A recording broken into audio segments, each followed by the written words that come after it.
What is up, Ukers? My name is Erick. Today I'm going to teach you how to play Oceans by Hillsong on ukulele.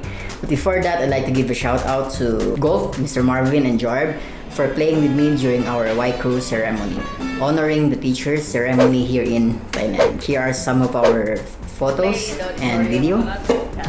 Yeah. And I'd like to say thanks to Lay for my new t-shirt. She said this is a limited edition BTS t-shirt. Thanks for the t-shirt, and it's always good to say thanks even for the small things in life. And shout out to the BTS fan, BTS Army. Paano ba yun? Ganyan, di ba? Shout out to Charlotte and to Makmak na fans ng BTS. Yan. At sa mga iba pa na fans na nanonood ngayon. So, ano ba ang batian nyo? Basta yun. Happy. So, stay happy lang kayo, ha? So, shout out to you, BTS Army. My ukulele is in standard tuning. And here's a piece of paper with all the chords that you need for this song. I'll give you a couple of seconds while I have a sip of my coffee.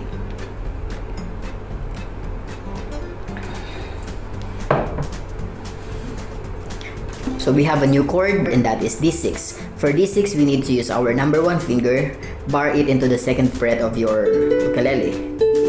Sounds like this. Now, if you're using guitar, you may use D over F sharp, but for this ukulele tutorial, we make it easy and we're using D6 instead of D over F sharp. This is a passing chord, which I will explain later. Okay? So, shall we start? Right, we're playing in key of G. And the strumming pattern that we're going to use for this song is down, down, up, up, up, down. Let's practice.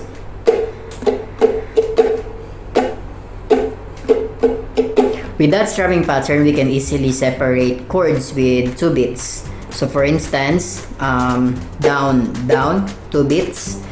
The rest of the strokes, up, up, up, down, that's another 2 beats. And if we have passing chord, we just need to use the last down for this strumming pattern. And you will find out later as we move along. So we're going to the intro now. Let me show you. We have E minor, D6, G, and D, followed by C. So it goes like this.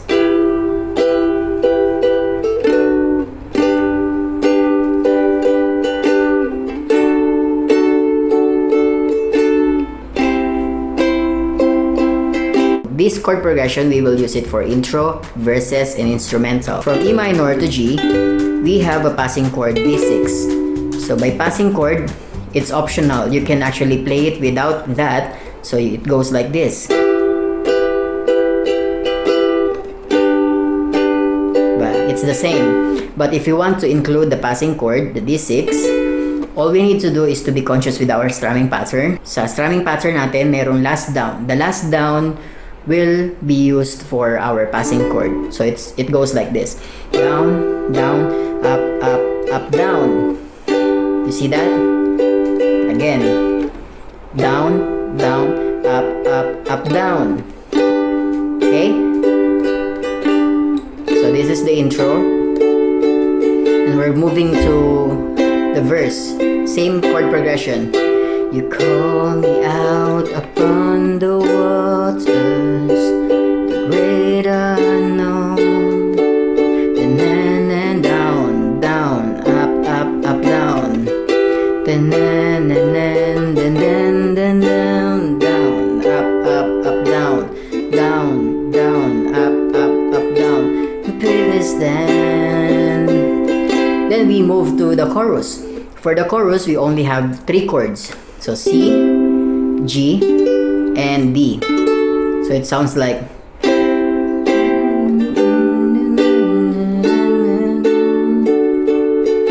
we are using 2 beats for C, 2 beats for G, and 2 beats for D. So you have 2 options to separate the strumming pattern. First, you can use the down, down for each of the chord, C and G, and then down, down, up, up, up, down here for the D. So it goes like down, down, down, down, down, down, up, up, up, down. Or down, down, up, up, up, down, down, down, up, up, up, down. You get that?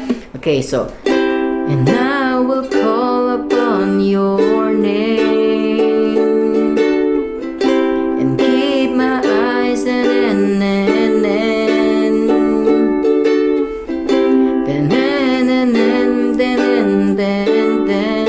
for I am yours, you are mine. Then go back to the intro, and that is your instrumental. So we already have the intro, verses, and chorus. We now go to the bridge. So let's just say coming from the instrumental,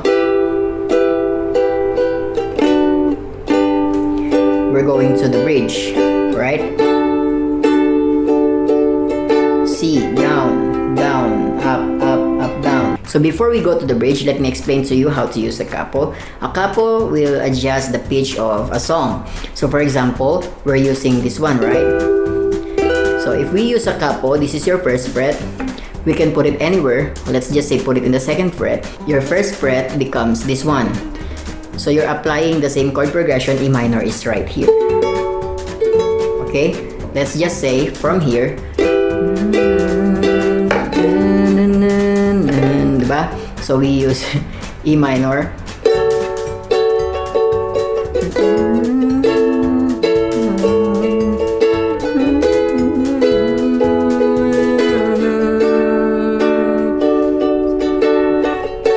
You call me out upon the waters.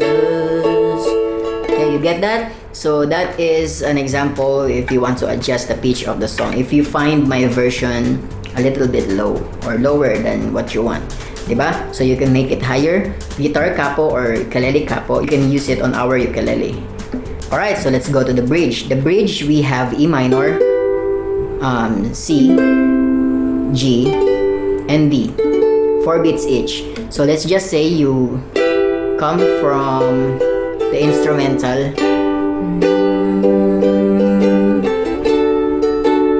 and then you're going to the bridge. Spirit leads. You can do it like this.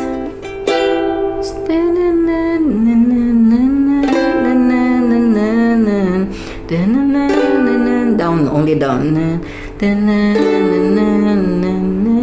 4 beats. And you can also use the regular strumming pattern.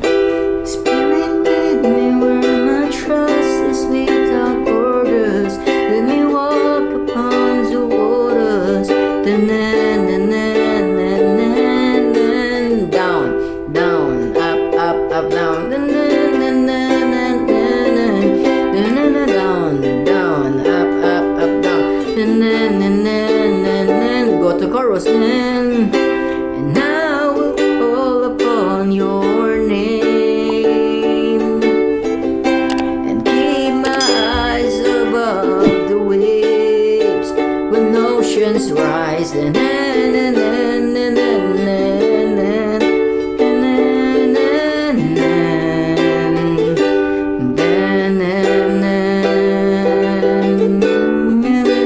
Alright, so we almost complete the song.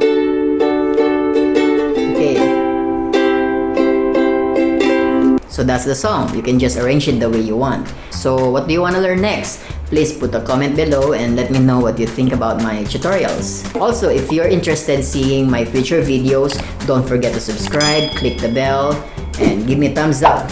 Share this video. Maraming salamat po. Hanggang sa muli nating pagkikita. Paalam.